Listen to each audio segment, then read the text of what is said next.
तो asset management company Kotak Mahindra mutual fund ने अपना एक नया फंड लॉन्च किया है, Kotak Nifty 200 quality 30 index fund. यहाँ पर लॉन्च की तमाम तरह से जुड़ी जो जानकारियाँ हैं वो दिव्या कौन दे रहे हैं, बताइए आप। जी बिल्कुल, इस एनएफओ से जुड़ी तमाम डिटेल आपको देंगे हमारे साथी अभिषेक गुप्ता, तो चलिए उनके पास चलते हैं।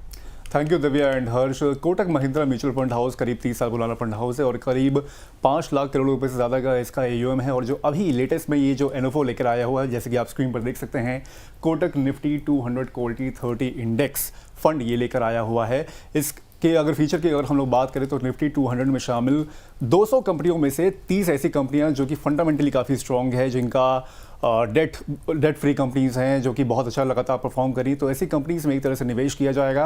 वहीं कंपनीज़ को चुनने के भी 3 पैरामीटर्स एक तरह से होंगे। एक होगा इसका ROE, जैसे कि यानी कि रिटर्न ऑन इक्विटी, वही डेट टू इक्विटी रेशियो, और एक तरह से EPS यानी कि अर्निंग पर शेयर के लिहाज से इन कंपनियों को चुना जाएगा। यानी कि 200 कंपनियों में से जो भी 30 कंपनियां इन पैरामीटर्स पे सबसे अच्छा परफॉर्म कर रही होंगी, उनमें एक तरह से इसमें निवेश किया जाएगा। बेंचमार्क की अगर बात करें तो निफ्टी 200 क्वालिटी 30 TRI होगा। इस इंडेक्स की अगर पिछले 1 साल के परफॉर्मेंस की अगर बात करें तो करीब 10% का इसने एनुअलाइज रिटर्न दिया है और 5 साल में करीब 20 से 21% का एनुअलाइज रिटर्न इस इंडेक्स ने दिया है। सब्सक्रिप्शन की अगर बात करें तो 23 जून से यानी कि आज से ये खुल चुका है। वहीं 7 जुलाई तक लोग इसमें सब्सक्राइब कर सकते हैं। अलॉटमेंट इसका 14 जुलाई को मिल जाएगा। वहीं मिनिमम निवेश की अगर बात करें तो 100 रुपये का आप इसमें मिनिमम निवेश कर सकते हैं। वहीं SIP भी 100 रुपये की इसमें की जा सकती है। एग्जिट लोड कुछ भी नहीं होगा। जब भी आप इसमें रिडीम या स्विच करेंगे तो कोई भी एग्जिट लोड, कोई भी चार्ज इसमें नहीं देना होगा। वहीं इसकी अगर मैनेजर्स की अगर बात करें तो फिर अभिषेक बिसेन, देवेंद्र सिंघल और सतीश दोंदापति, ये 3 मैनेजर्स हैं जो कि इस फंड को एक तरह से मैनेज करेंगे।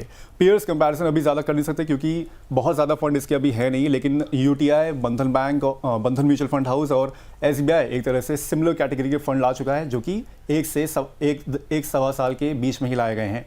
तो ये है कुल मिला के इस नए NFO की पूरी जानकारी। Over to you. बहुत बहुत धन्यवाद अभिषेक तमाम जानकारियाँ साझा करने के लिए।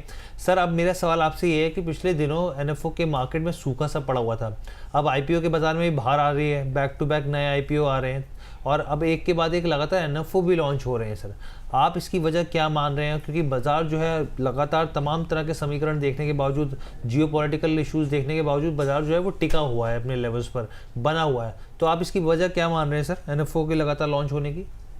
देखो, AMCs दो कारणों से तो प्राइमरीली लेके आते हैं। एक तो ये होता है कि उनके बास्केट ऑफ जो फंड्स हैं उसमें वो पर्टिकुलर स्कीम थी ही नहीं, तो उनको अपनी बास्केट पूरी करनी है कि मेरे पास ये वाले फंड्स नहीं है तो मैं क्यों अपने जो निवेशक हैं जो ऑलरेडी मेरे किसी लार्ज कैप फंड में है या मिड कैप फंड में है और मेरा ये पर्टिकुलर फंड कैटेगरी नहीं है, इसकी वजह से वो दूसरे फंड हाउस में जा रहे हैं। तो बहुत सारे आप देखेंगे हर्ष भाई, बहुत सारे निवेशक ऐसे होते हैं, स्पेशली हमने छोटे शहरों में देखा है, जो किसी एक फंड हाउस के साथ जुड़ते हैं तो वो उनके साथ जुड़े रहते हैं।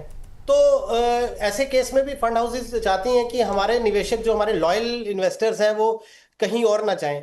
दूसरा क्या होता है कि एक पीयर प्रेशर भी हो जाता है कि जब कोई एक फंड लेके आती है कोई कंपनी, म्यूचुअल फंड हाउस, तो दूसरा फंड हाउस को लगता है कि मैं भी तुरंत लेके आ जाऊं कि मुझे पीछे नहीं छूटना इस केस में।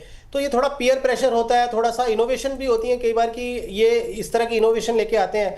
बट मैं ये ज़रूर मानता हूँ कि बहुत ज़्यादा NFOs लोगों को कंफ्यूज करते हैं अनटिल अनलेस फंड हाउस के पास में एक बहुत कन्विंसिंग रीज़न हो कि ये मेरे पास में फंड नहीं था या कैटेगरी नहीं थी और मुझे लेके ही आनी है, इसकी डिमांड भी है और मेरे बास्केट को कंप्लीट करती है, तो NFO लेके आना चाहिए। बट यस, कई बार ऐसा होता है कि इतने सारे 40 के ऊपर फंड हाउसेज हैं और अगर हर फंड हाउस अगर हर महीने एक फंड लेके आता है, 30-40 नए फंड आते हैं, तो थोड़ा निवेशक भी कंफ्यूज होते हैं इससे। ठीक है sir, Nifty 200 quality 30 index fund अगर हम समझना चाहें सर, काम कैसे करता है, ये निवेश किन लोगों के लिए बेहतर रहेगा, ये अगर आप समझा पाए हमारे व्यूअर्स को तो।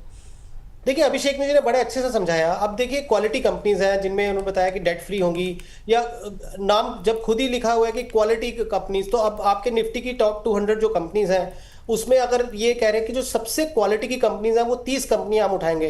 अब जनरली अगर आप देखेंगे इसमें बहुत सारे म्यूचुअल फंड्स जो हैं ऑलरेडी, उसमें जो वो टॉप की 30 कंपनीज या क्वालिटी कंपनीज इनको मिलेंगी वो कहीं ना कहीं पोर्टफोलियो का हिस्सा होंगी ही।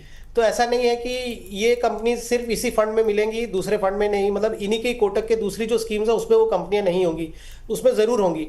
बट हाँ, अगर मान लीजिए कोई एक निवेशक है जो बहुत ज़्यादा रिस्क नहीं लेना चाहते, ओरिएंटेशन उनकी लार्ज कैप फंड की थी, लेकिन क्योंकि लार्ज कैप फंड में जो एक दायरा है उनका, उसमें अगर उनको लगता है कि मेरे पास ऑलरेडी एक लार्ज कैप फंड है और पोर्टफोलियो ओवरलैप हो जाएगा, तो यहाँ पे क्योंकि 200 जो कंपनियां हैं, 200 कंपनियों के दायरे में वो 30 कंपनियां उठाएंगे, कॉन्सेंट्रेटेड पोर्टफोलियो बनाएंगे।